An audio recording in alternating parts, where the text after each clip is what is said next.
Sige po, kunin po natin yung mga Bible po natin. Buksan po natin sa aklat ng Lucas. Sige nga.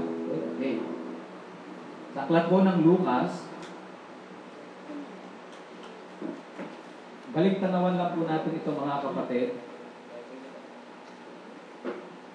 Luke chapter 2 and verse 8. Ito po yung ating binasa ng nakaraan. Luke chapter 2 and verse 8, sabi dyan, doon ay may mga pastol na nasa parang at nagbabantay ng kanilang mga tupa ng gabing iyon. Tingnan niyo po mga kapatid, ano? So ito po yung senaryo.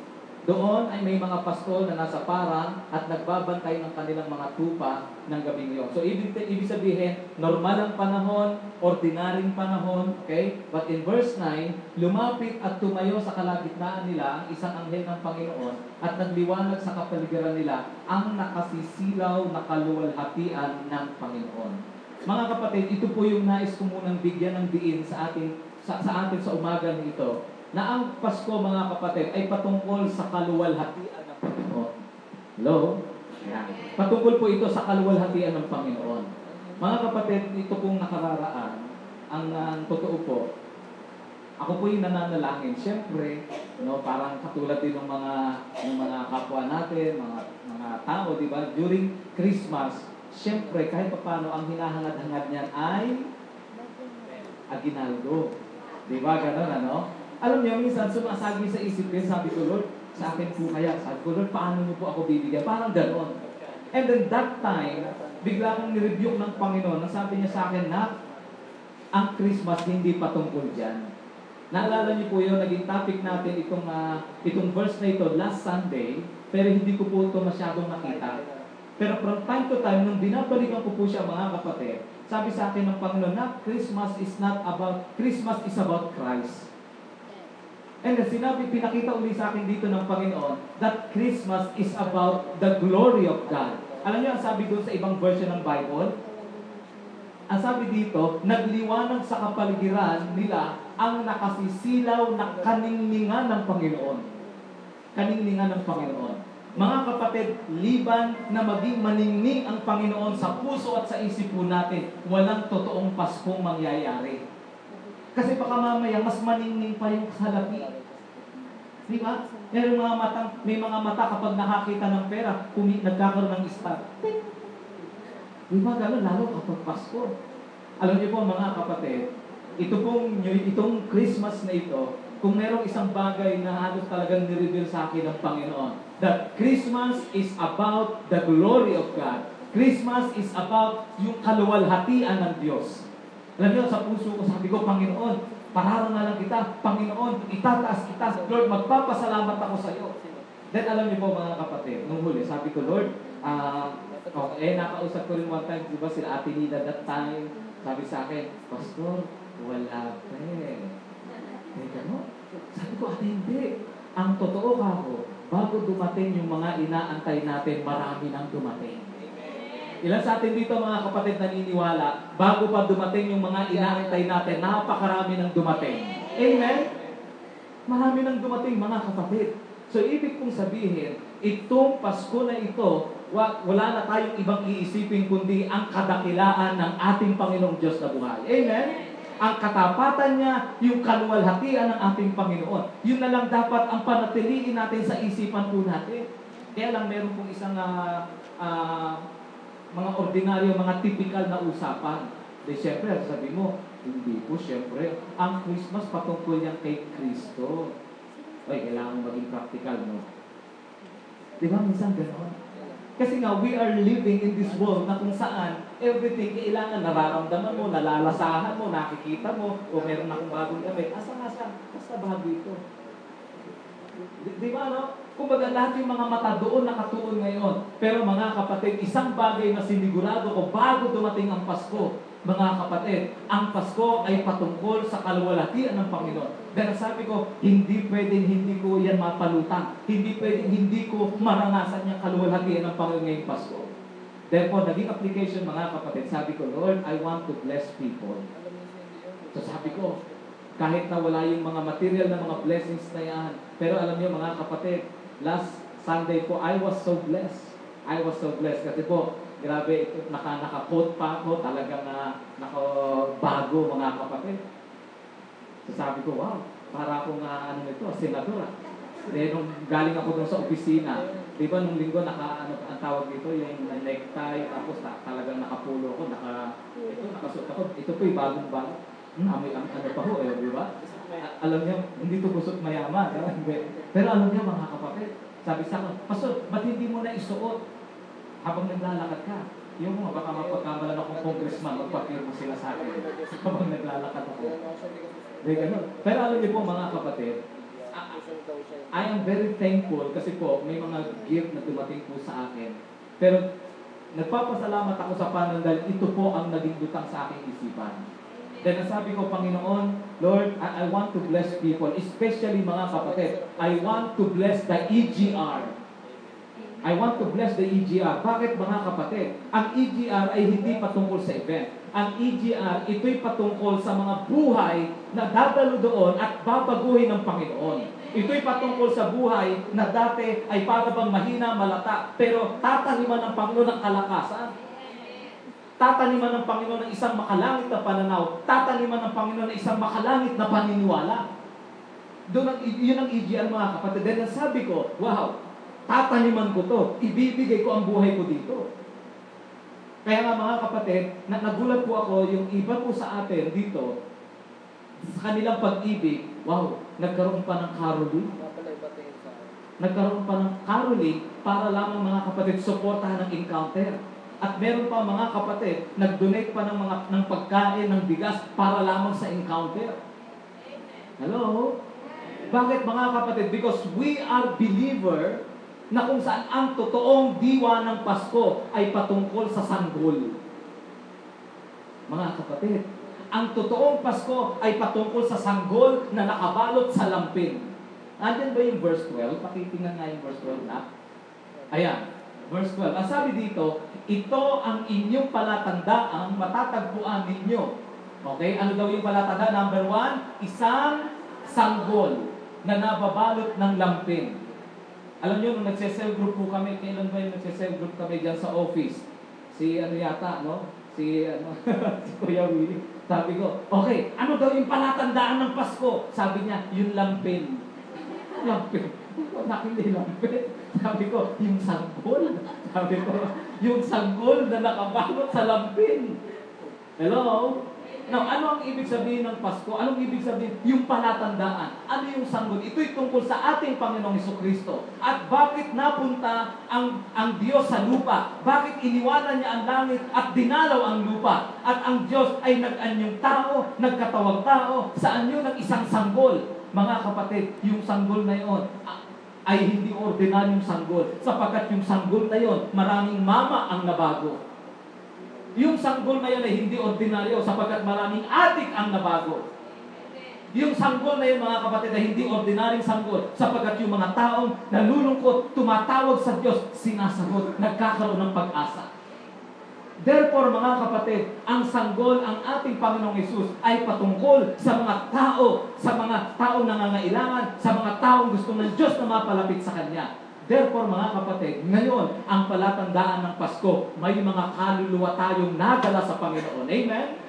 Kaya nga mga kapatid, itong encounter po natin na ito'y patungkol sa mga kaluluwa.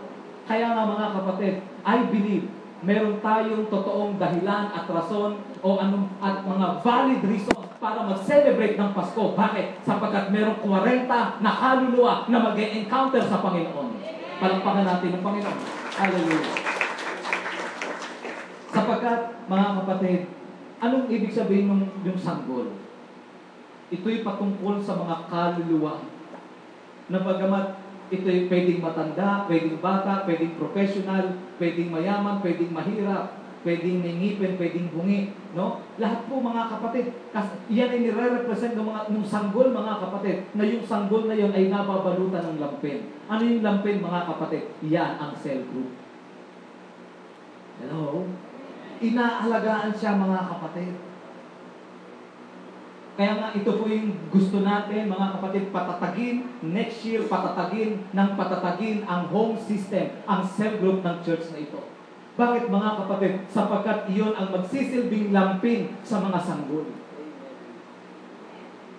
Hindi po yung activity ng church, hindi po yung upuan na inuupuan nyo ang magsisilbing kalakasan ninyo sa pananampalataya. Ang magiging kalakasan ng isang Kristiyano, mga kapatid, ay ang lampin. Kung saan yun yung cell group, doon mararanasan yung love, care, and attention. Okay? At pagkatapos, ang sabi diyan, nababalot ng lampin. Pangalawa, nakahiga sa isang sabsaban. Sinulat ko po mga kapatid doon sa aking Facebook. Ang pangalawang palatandaan ng Pasko ay yung kababaang loob. Kababaang loob. Magpakumbaba tayo ngayong yung Pasko na ito, hayaan natin na yung mga galit natin, yung mga puot, yung hinanakit, yung mga nakatanim, tinanim ko siya sa puso ko. Never. English pa. Diba? Never. Ganun pa. Diba? Mga kapatid, ang Pasko, mga kapatid, ay patungkol sa kababaan ng loob.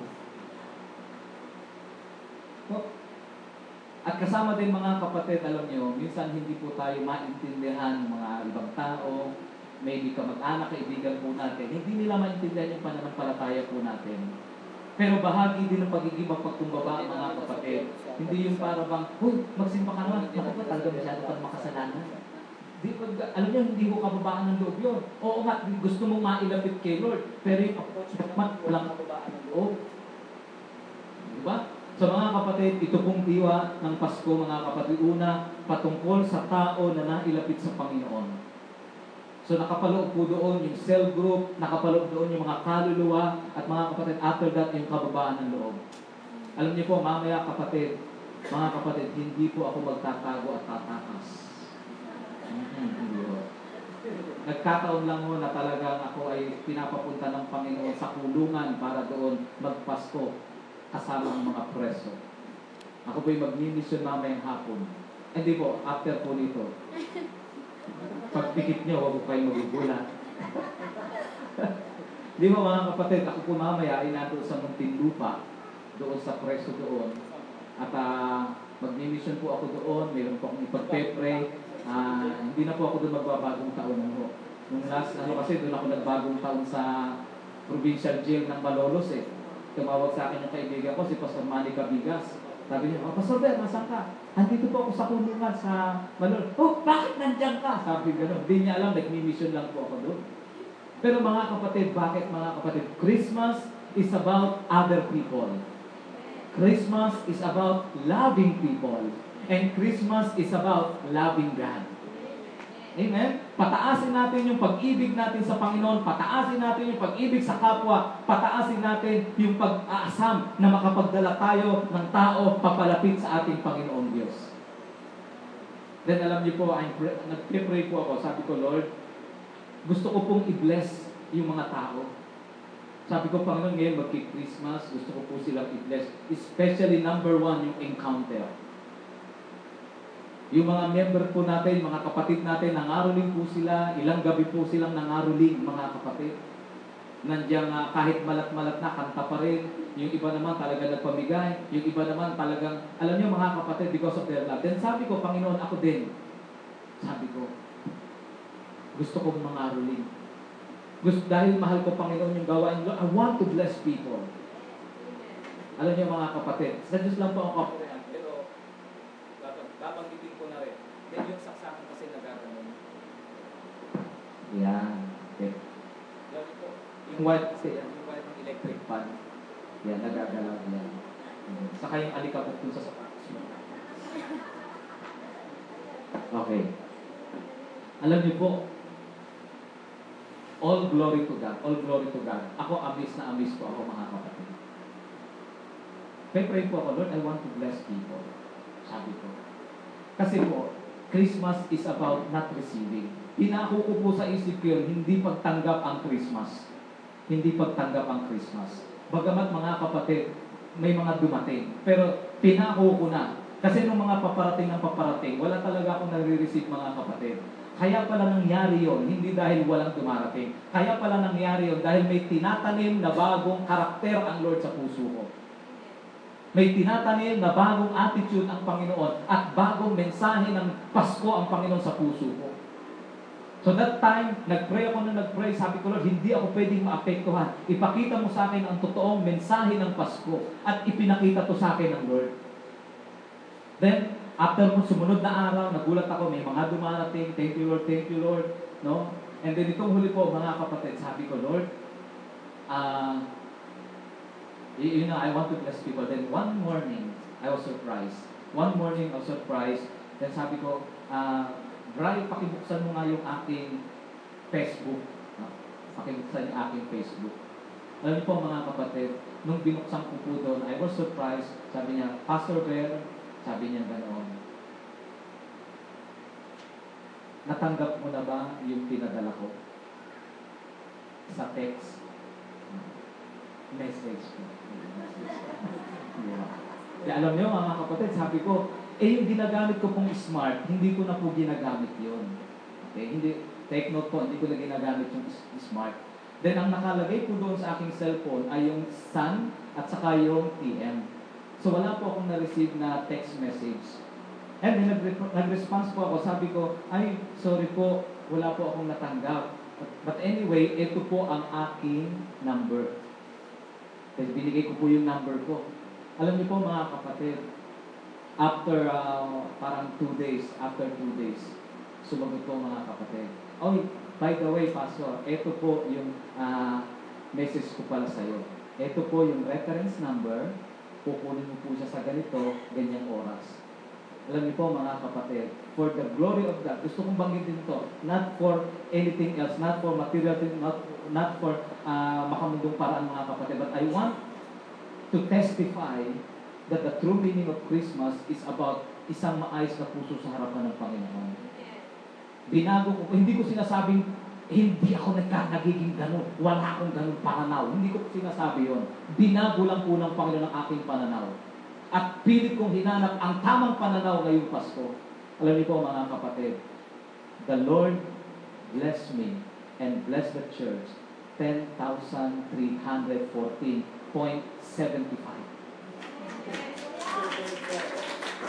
Glory to God. Amen? Mga kapatid, wala po kong ina-expect. And then last, ito lang pong nakaraan. Parang ganyan ang tingin niyo po. Alam niyo po mga kapatid, ito lang pong last, kailan ba yung nagpunta tayo ng SM na? Punta kami ni Brian ng SM. Alam niyo, punta kami ng SM. Then, biglang nilagay ng Lord sa puso ko na kailangan i-bless natin yung mga leaders ng church. Kasi sila yung nananalangin, nagtataguyod. Sabi gano'n. Okay Lord, sige po, eto na.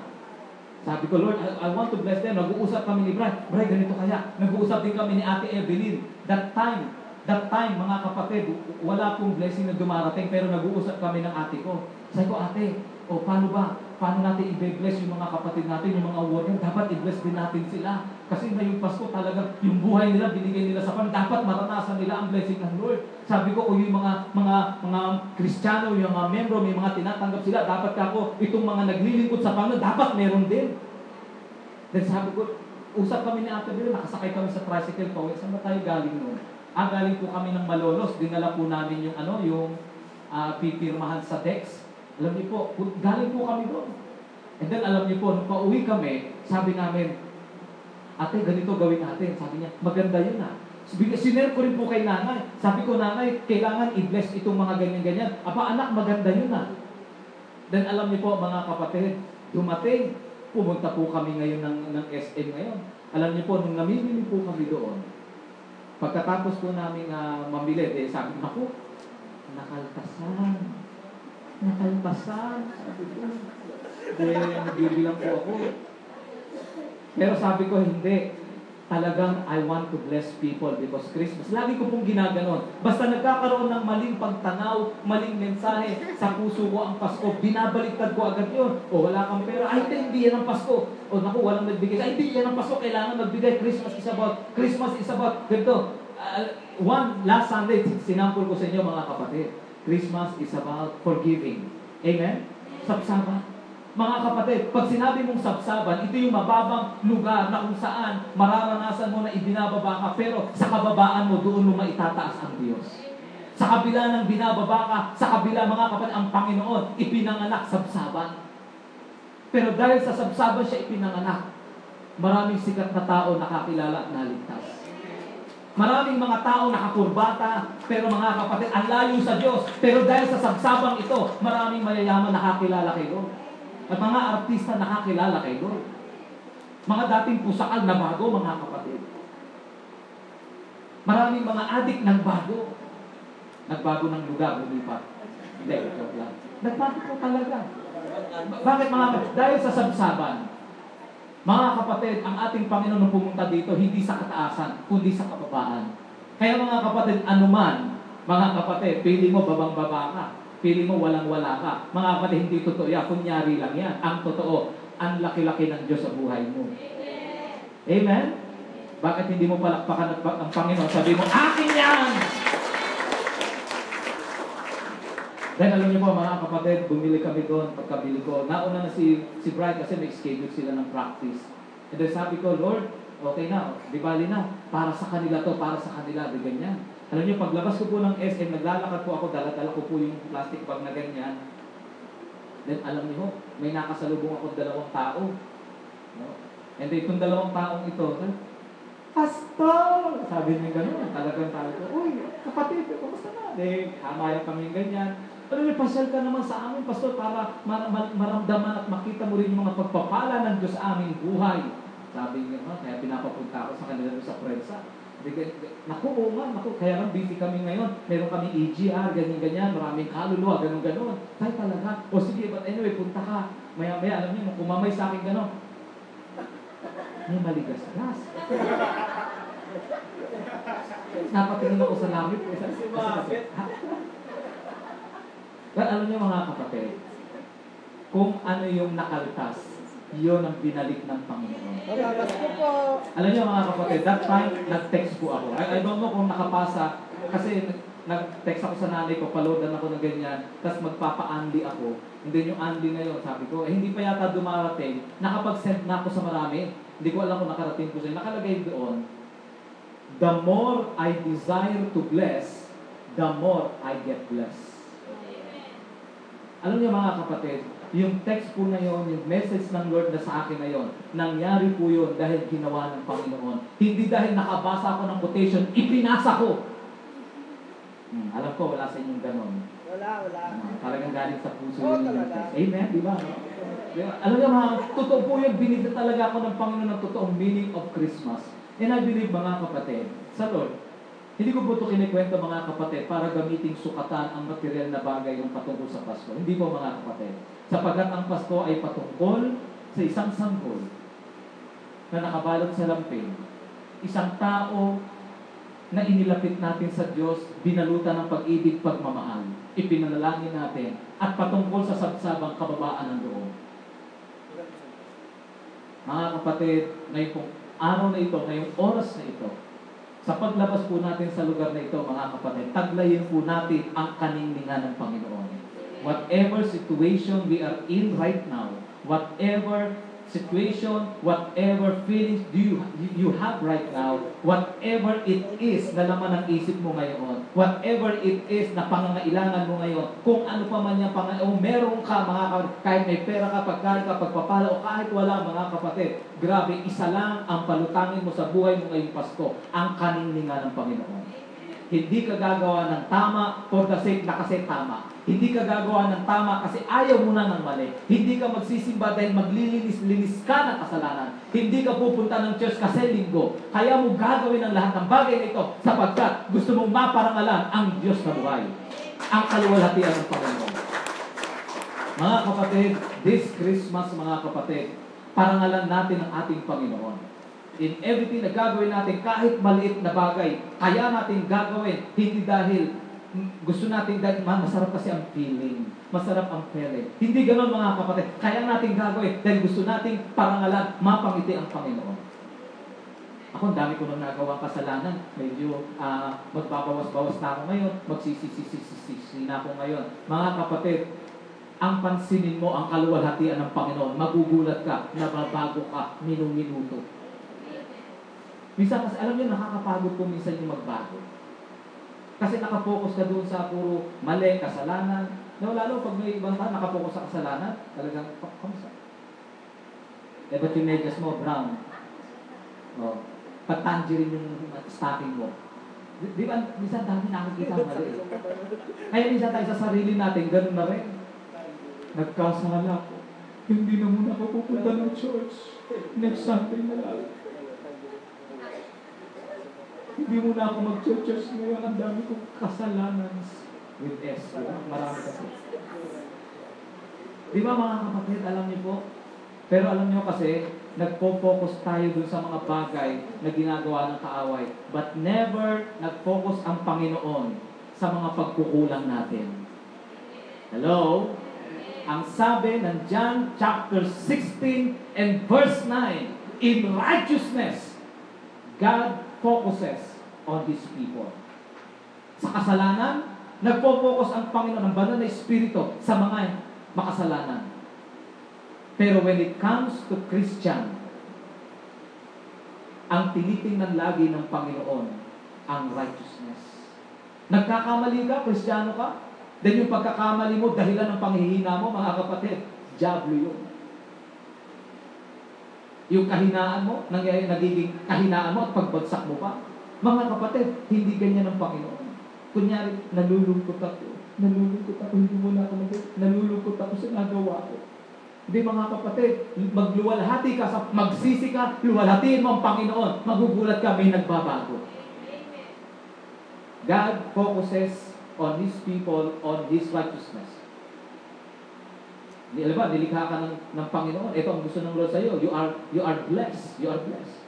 And ang mga lumalabas sa bibig mo, naku, mahirap lang ako, tuyo, said, talagang walang-wala, simot, talagang, alam ba, ganyan ang mga lumalabas sa bibig. Ang sasabihin ng Panginoon, hindi, you are rich in Jesus' name, na ako ang inheritance. Ganyan ang sasabihin ng Panginoon.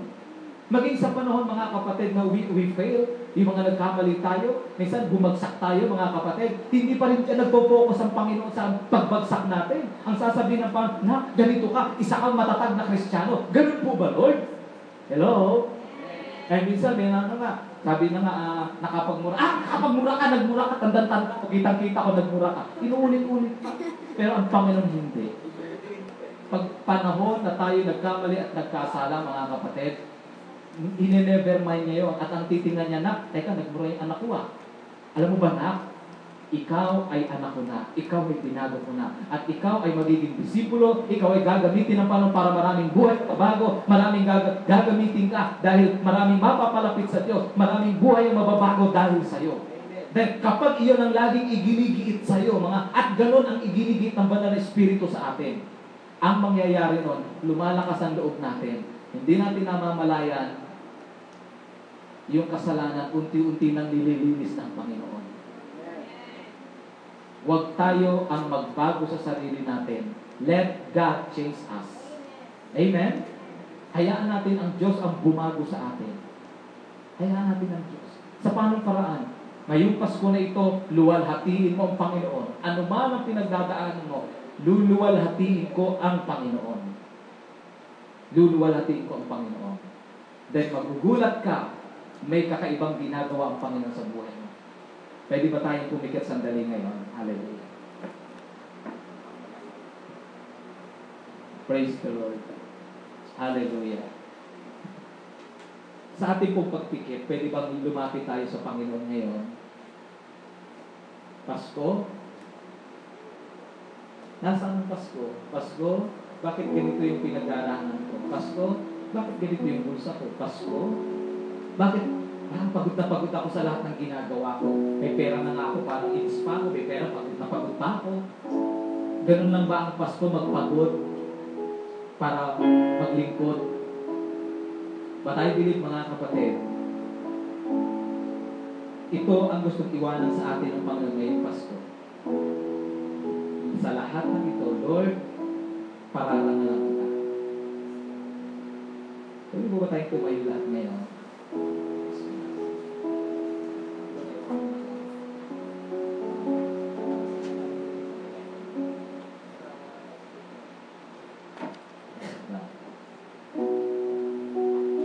Come on, just pray right now. Saan bahagi ka kinakausap ng Panginoon?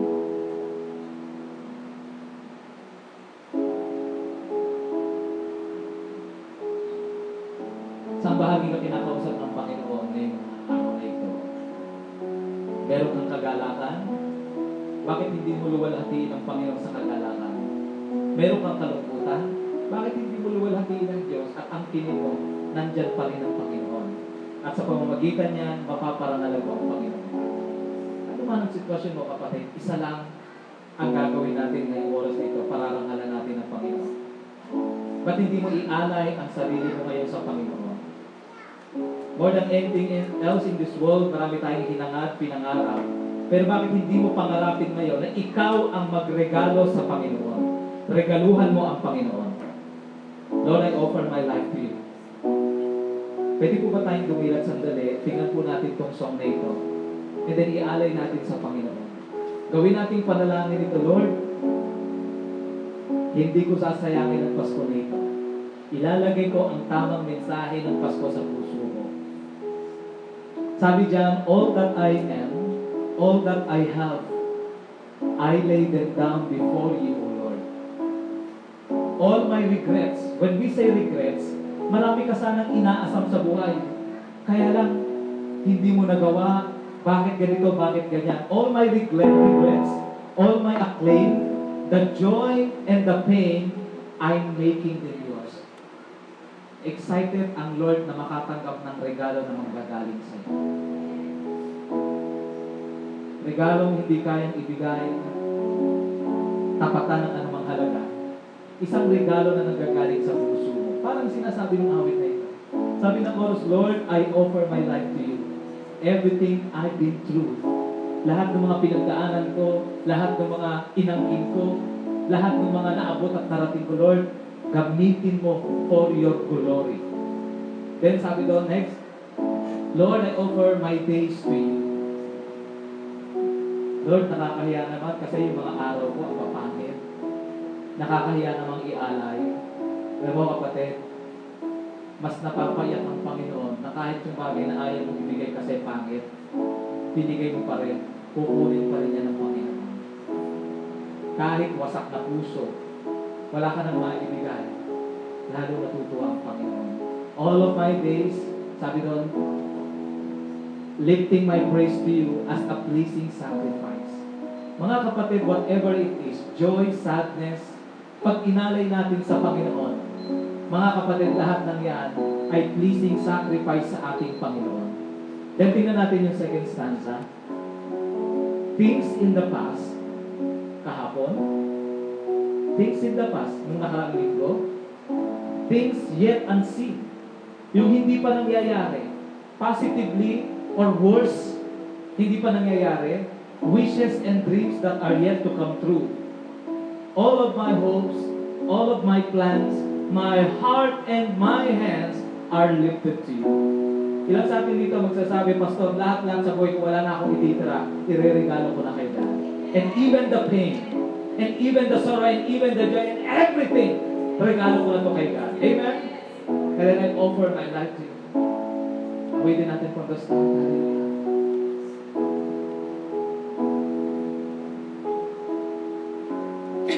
Yes, Lord. Kanaming para na lang.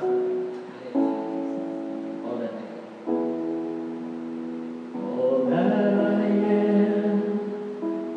All that I have. I lay them down before you. All my regrets and all my acclaim, the joy and the pain,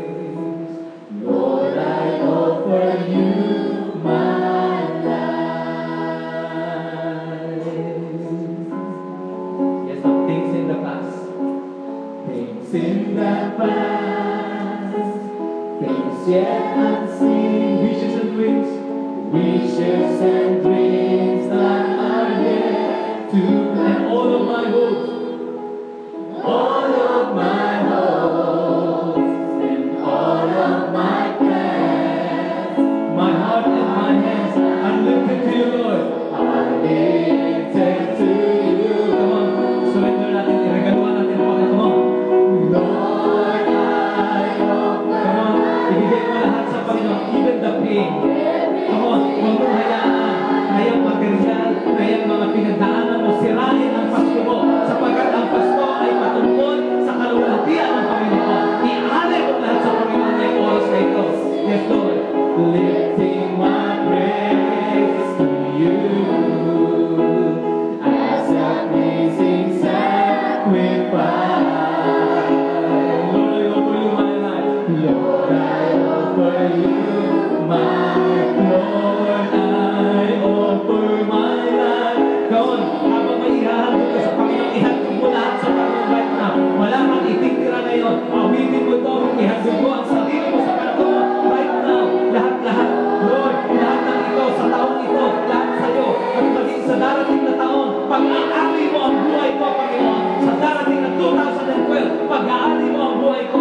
Kaya ngayon, Lord, ino-offer ko ang sarili ko sa iyo, O God. Hallelujah. Come on, just sing to God right now. Kung kailangan mo bumiyak ka sa Panginoon, ibulot mo lahat sa Panginoon. Papalitan niya ng kaluwalhatian. Papalitan niya ng kalakasan.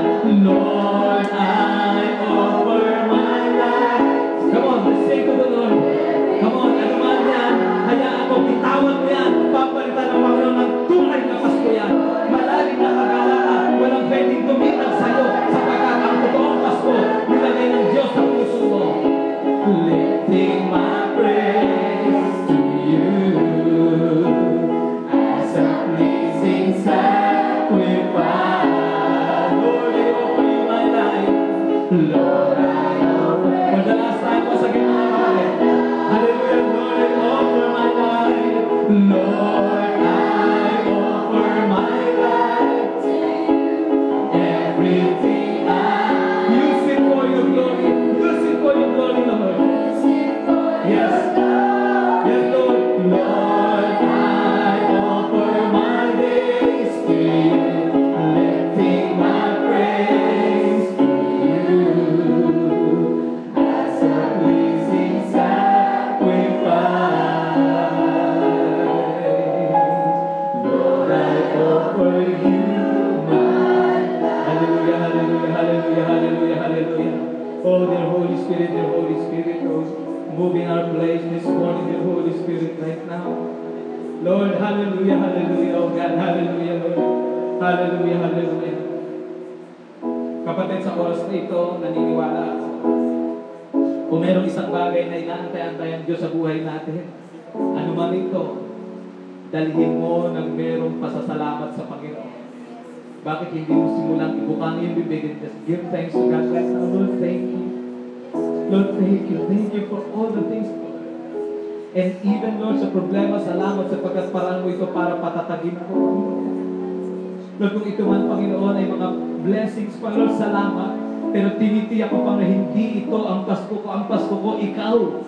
Come on, just give thanks to God right now. Give thanks for your family, Lord. Simulan mong pasalamatan ng Diyos ang pamilya mo sa Diyos. Come on, just give thanks. Hindi dahil sa pamilya mo, kundi dahil sa mga gagawin ng Diyos sa buhay ng pamilya mo. Come on, just give thanks to God. Huwag mong tingnan ang buhay mo sa kung paano sitwasyon mo. Tingnan mo ang buhay mo sa mata ng Diyos. And you are very special to God. And God has a great plan for your life. May matinding plano ang Diyos sa buhay mo.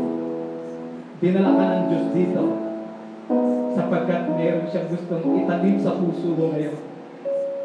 Na kahit saan ka pumunta, itong baon na ito, dala-dala mo ang totoong mensahe ng Pasko. Yes, Lord God, just give thanks to God. Just give thanks to God. Lord, thank you. Lord, kahit parang ano ba yan, parang hindi naman ka-thank you itong bagay na ito. Just give thanks to God, Lord.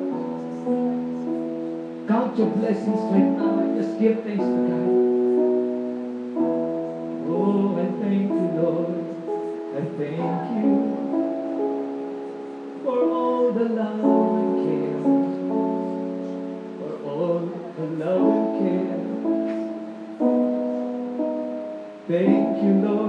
your embrace. Thank you, Lord, for a smile. Thank you, Lord. Come on, just say thank you. Thank you, Lord. Oh, thank you, Lord. Thank you, Lord. Come on, just say thank you, Lord. Come on. Thank you, Lord. Oh, thank you, Lord, for all the love. Thank you. Thank you, Lord. Thank you sa family ko. Thank you sa buhay ko. Thank you sa mga great plans, Lord, na nakalaan sa akin, Lord. Lord, I know that my today is not my today because my today is you, O God. May matinding plano kayo. Ano man ang pinagdadaanan namin, Lord, this is designed para makabuti sa amin ng lahat, Panginoon. Though it seems sometimes na parang bang magkaroon baliktad. But no, just thank the Lord. Thank you, Lord. Oh, thank you, Lord. Come on, thank you, Lord. Thank you, Lord. Pwede po ba right now, manap po tayo ng kapartner natin. Just pray, Lord. Let your love, ipatama mo yung love mo, Panginoon. Come on, right now, itong Pasko na ito. Come on, lalaki sa lalaki, babae sa babae. Just pray. Lord, magpalahin mo itong kapatid ko rito ng araw ng Pasko, Panginoon. Lord, let your love, Lord God, manifest. Let your strength manifest, O God. Come on, right now. Come on, right now, O God. Ipababayaan yung joy na yan, agawin ang kaaway. Nandito ka dahil gusto kang baguhin ang Panginoon. Nandito ka kasi gusto kang i-restore ang Panginoon. Nandito ka kasi gusto kang patibayin ng Panginoon. Just pray right now. Just pray, pray, pray, pray, pray. Come on. Hindi mo alam kung anong pangangailangan ng katabi mo, but pray. Come on, right now. Hindi mo alam kung anong pangangailangan. Hindi mo alam kung anong pinagdadaanan, but pray right now. Come on, just be an angel. Maging angel ka. Come on, right now, just pray. Oh, thank you, Lord. Lord, I offer my life. Lord, I offer my life. Just pray. Everything I've been through, use it for your glory. Lord, I offer my praise to you. Lifting my praise to you as a pleasing sacrifice.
Thank you, Lord.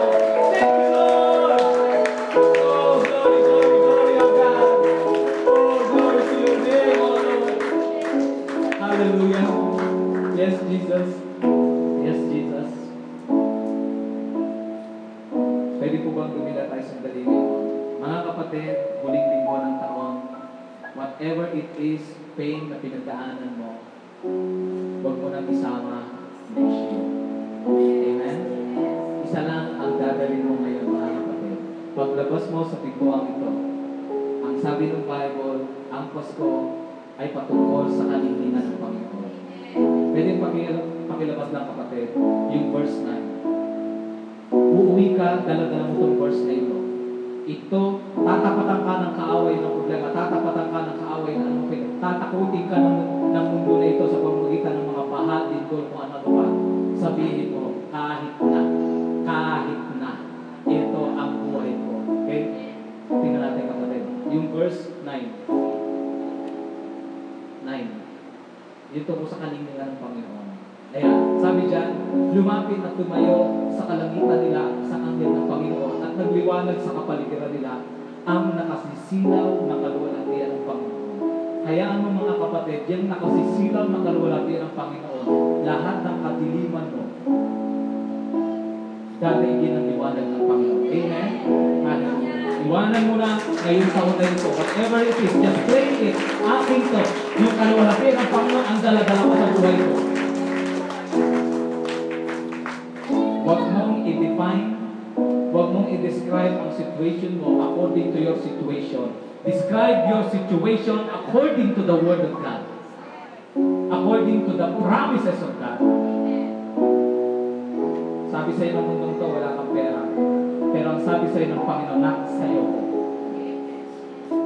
Sabi ng mundo sa'yo, oh, ayan, iyan ang buhay mo. Pero ang sabi ng Panginoon sa'yo, anak kita, and you are blessed. Okay? As a church naman, mga kapatid, magpakatatag tayo patuloy sa Panginoon. Pagpatuloy natin ang paglilingkod, pagpatuloy natin yung pagpapagamit ng buhay, sarili, sa Panginoon. At huwag lang magpatuloy, mga kapatid. Sige, sabihin mo sa katabi mo, huwag kang magpapatuloy. Okay, sabihin mo, itaas mo pa. Kasi pag pinagpatuloy mo, baka may nakasimangot ka ng isang taon, isimangot mo lang sa susunod na taon. Kaya huwag kang magpatuloy. Iangat mo pa ang paglilingkod mo kayo. Amen? Ilan sa atin dito, Pastor, patataasin ko pa ang paglilingkod ko kayo. Amen? Alam mo, may nasabi sa'yo, kahit malambing pa yan, no? Sana, huwag kang magbabago, lagi ko ganyan. Hindi pwede magbabago ko. Kasi bukas mas matindi ang love ko sa'yo. Amen? Taas ko natin dalawang kamay natin. Ang kapayapaan ng Panginoon, ang kagalakan ng Panginoon, gayon din ang mga pagpapanang material na pinansyal ay sumainyo. Gayon din ang kagalingan kung may nagbabanta ng karamdaman ay sumayo. Gayon din naman ang pagpatuloy na pagmamahalan sa pamilya ay sumainyo. Ang proteksyon, ang paggabay, ang pag-iingat ay sumainyo. Gayon din ang mga solusyon sa iba't ibang uri ng mga suliranin na pinagdadaanan ay sumainyo. Gayon din ang pag-ibig ng Ama, ang biyaya ng Anak at ang pagsama ng Banal na Espiritu Santo ang tanggapin natin.